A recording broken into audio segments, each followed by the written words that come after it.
Solo cambian de forma. Los rostros de quienes sostienen el látigo quizás sean diferentes de vez en cuando, pero el látigo casi siempre sigue ahí.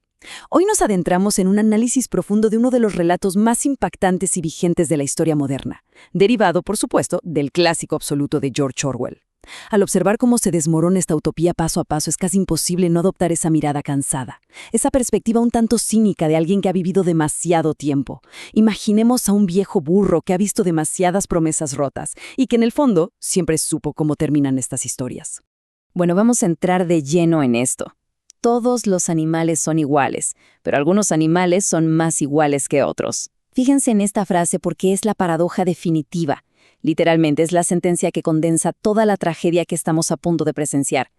La gran pregunta es, ¿cómo diablos se pasa de un grito de libertad absoluta a una declaración pero tan escalofriante como esta? Esta máxima es el final de un camino larguísimo y muy oscuro. Pero para entender exactamente cómo se llegó a esta terrible distorsión, tenemos que retroceder al mismísimo principio, a un momento en el que la esperanza, aunque parezca mentira, era completamente real. Sección 1. El sueño y la rebelión. Todo comenzó con una visión. Durante un instante mítico, casi mágico pero muy fugaz, la atmósfera en la granja solariega estaba cargada de una esperanza genuina. Era una chispa tan brillante que incluso los observadores más amargados podrían haber creído, al menos por un segundo, que la verdadera justicia era posible. El gran catalizador de este sueño fue el viejo comandante, un cerdo sabio que, ya en el ocaso de su vida, compartió una visión asombrosa con los demás. Su retórica fue verdaderamente elevada, súper utópica. Él planteó una pregunta que caló hondo. ¿Por qué vivir vidas desgraciadas y laboriosas mientras el ser humano, que es la única criatura que consume sin producir absolutamente nada, roba el fruto de todo ese trabajo? Esa poderosa semilla germinó rapidísimo, plantando la idea de una gran rebelión que ya parecía ineludible. Lo más asombroso de todo esto fue la velocidad del levantamiento. Empujados al límite absoluto por el hambre y los abusos del Sr. Jones, la rebelión no fue una estrategia militar fríamente calculada. Para nada, fue un estallido épico de pura supervivencia.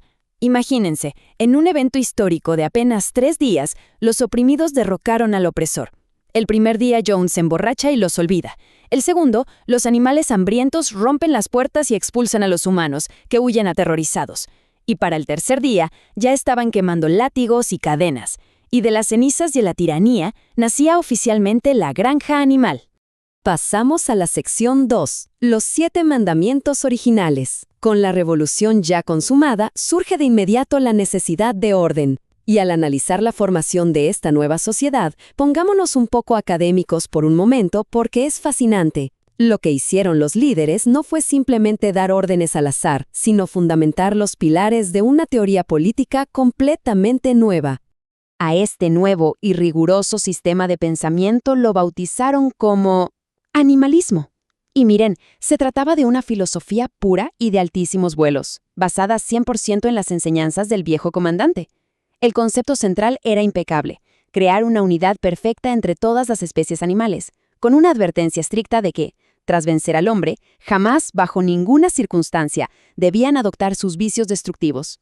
Y para esto, los 7 mandamientos se diseñaron con una pureza y una simplicidad absolutas. Pintados ahí mismo en la pared del granero con grandes letras blancas, estaban destinados a ser una ley inalterable para todos. Las reglas eran clarísimas. 2 patas igual a enemigo, 4 patas o alas igual a amigo.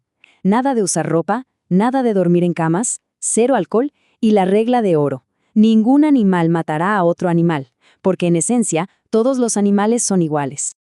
Pero bueno, aquí surgió un problema súper práctico. Resulta que la filosofía completa era demasiado compleja para los intelectos más humildes de la granja, como las ovejas o las gallinas. Así que para resolverlo, el liderazgo destiló todo este riguroso animalismo en una sola máxima. Súper fácil de recordar. 4 patas sí, 2 patas no. Al reducir el pensamiento crítico a un simple eslogan repetitivo, crearon una herramienta genial para memorizar, pero que, trágicamente, invitaba a dejar de pensar. Y así fue como las ovejas comenzaron a avalar esto durante horas, ahogando prácticamente cualquier debate posible. Sección 3. La distorsión del lenguaje. Con el paso del tiempo, esa pureza inicial empezó a enturbiarse bastante. Es realmente doloroso observar cómo, una vez que se obtiene el control, las promesas se desvanecen en el aire. Rápidamente, los cerdos, que se habían erigido como líderes por su intelecto superior, comenzaron a usar el lenguaje no para liberar y educar, sino como un arma letal para asegurar sus propios lujos, pisoteando las mismas reglas que ellos mismos escribieron. Y el engaño fue tan sutil que resultó muchísimo más peligroso. Los mandamientos pintados en el granero empezaron a cambiar, así, misteriosamente por las noches. Fíjense en esto. De pronto, a la prohibición estricta de matar, se le agregaron mágicamente las palabras sin motivo. A la prohibición de beber alcohol se le sumó en exceso. Estas alteraciones tan insidiosas hicieron que todos empezaran a dudar de su propia memoria, convenciéndose al final de que, la regla seguro siempre había estado escrita así. Y cuando las palabras ya no alcanzaban, entraba en juego algo mucho más efectivo: el miedo. La táctica de manipulación psicológica del cerdo chillón era aterradora, pero, hay que admitirlo, brillante. Con una labia escurridiza tremenda, al acaparar recursos vitales como la leche y las manzanas, él argumentaba que lo hacían exclusivamente por la salud cerebral que necesitaban para poder gobernar. Al agitar el terrorífico fantasma de que el señor Jones regresaría, lograba justificar la desigualdad que estaban haciendo frente a sus ojos, cerrándole la puerta en la cara a la más mínima queja. Sección 4. El ascenso de Napoleón. Con el lenguaje totalmente controlado y el miedo ya instaurado en la comunidad, el camino estaba preparadísimo para un líder absoluto. Las maniobras calculadas y bastante sombrías que empleó el cerdo Napoleón para consolidar su poder total nos revelan cómo la democracia incipiente de la granja fue desmantelada pieza por pieza, silenciando a cualquiera que pensara distinto. El punto crucial aquí es ver el inmenso abismo entre aquel hermoso sueño inicial y la cruda realidad. Es impactante.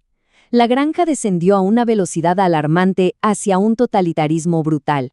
Las comodidades, la dignidad y las libertades que se prometieron al principio se transformaron de golpe en jornadas de trabajo esclavo y raciones de hambre para construir molinos. Todo esto mientras se ejecutaba despiadadamente en público a cualquiera que cuestionara el liderazgo, creando una nueva aristocracia porcina que acumulaba absolutamente todos los recursos.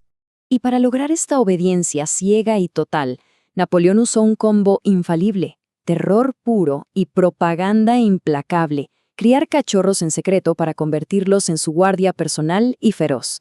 Usar esos perros para expulsar violentamente a su único rival político, Bola de Nieve, abolir las asambleas y debates de los domingos, y en un golpe maestro para apagar el espíritu revolucionario, prohibió incluso cantar el himno original, Bestias de Inglaterra. El nivel de manipulación fue simplemente aplastante. Sección 5. La tragedia de boxeador. Llegamos a un punto que es, de verdad, desgarrador. Lo que viene a continuación es, sin duda alguna, la demostración más devastadora de la crueldad de este nuevo régimen. Es el relato del ciudadano más trabajador, el más noble y leal de toda la granja, cuya fe ciega en el sistema fue recompensada con una traición absoluta e imperdonable. Imaginen la escena. El enorme caballo boxeador había trabajado literalmente hasta el colapso. Tenía un casco partido y unos pulmones exhaustos que ya no daban para más. Cuando por fin sus inmensas fuerzas lo abandonaron por completo, el liderazgo anunció con bombos y platillos que recibiría tratamiento médico de primera en el hospital del pueblo. La tensión al ver acercarse ese misterioso furgón cerrado era palpable. Todos salieron con esperanza a despedir a su gran héroe. Y ahí es cuando la realidad golpea. Fue el viejo y cínico burro Benjamín quien, en un arranque rarísimo de pánico y pura desesperación frenética, empezó a leer a gritos las crueles letras pintadas en el costado del furgón. Los estaban engañando en su cara. El letrero no dejaba lugar a dudas. Alfred Simmons, matarife de caballos y fabricante de cola. Estaban enviando a su camarada más valioso directamente al matadero. Y a pesar de los gritos desesperados y los golpes desde adentro contra la madera, Boxeador, ya sin fuerzas, no pudo escapar de ese ataúd rodante. Increíblemente, días después, Chillón fabricó una mentira maestra para encubrirlo todo. Con sus clásicas excusas empalagosas y ese tono tan persuasivo, aseguró que el veterinario simplemente no había tenido tiempo de pintar sobre el antiguo letrero del furgón. Y listo, logró apaciguar la justa indignación de todos. Fue el triunfo definitivo, aplastante, de la propaganda sobre la verdad más evidente. Vendieron la vida de su camarada más fiel por unas cuantas monedas para comprar whisky, ocultando el crimen bajo una montaña de mentiras siniestras. Sección 6. El peligro del poder. Llegamos así al último acto de esta oscura historia, donde atestiguamos la inevitable metamorfosis de quienes iniciaron la Gran Revolución. Esta es una lección magistral sobre cómo el poder sin restricciones corrompe, lenta pero metóricamente, hasta borrar del mapa cualquier rastro de los nobles ideales del principio.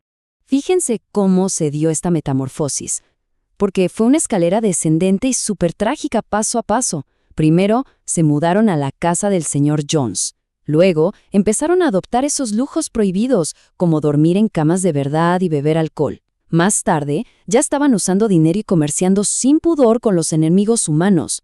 Y finalmente, el paso que terminó de quebrar el espíritu de la granja, los cerdos salieron al patio caminando erguidos sobre sus 2 patas traseras, portando látigos opresores en sus propias pezuñas. Y claro, para proteger este acto final de pura profanación, el aparato de control hizo su jugada maestra. Las ovejas, que se habían pasado años repitiendo ciegamente la antigua máxima, habían sido reprogramadas en secreto. Y en el momento justo del estupor general, cuando todos estaban en shock viendo a los cerdos caminar, las ovejas comenzaron a balar su nuevo mantra ensordecedor. 4 patas sí, 2 patas mejor. Estaban celebrando precisamente la característica de sus antiguos opresores. El lavado de cerebro ya era total y absoluto. La escena final de nuestro análisis es verdaderamente escalofriante. Al observar desde afuera, por la ventana del comedor, los animales oprimidos atestiguaron una cena increíble entre la élite porcina y los granjeros vecinos. Estaban brindando juntos, vestían ropas, jugaban a las cartas y reían a carcajadas. Lo que realmente hace estremecer el alma es que, al mirar detenidamente de cerdo a hombre y luego de hombre a cerdo, los rostros ya se habían fundido por completo. Era físicamente imposible distinguir quién era quién. Y esto nos deja con una reflexión ineludible. ¿Qué pasa realmente cuando el oprimido adopta al pie de la letra los vicios de su opresor? Esta historia nos muestra de manera magistral cómo la traición a los ideales transforma por completo la estructura misma de nuestra convivencia. Nos recuerda, con una claridad que incluso duele, que sin vigilancia constante y sin pensamiento crítico, la autoridad absoluta tiene una naturaleza inevitablemente cíclica y corruptora. Es una lección gigante envuelta en la historia de una pequeña granja, pero que reverbera eternamente en la humanidad entera. ¿Seremos capaces de romper el ciclo? Bueno, eso nos queda para pensar.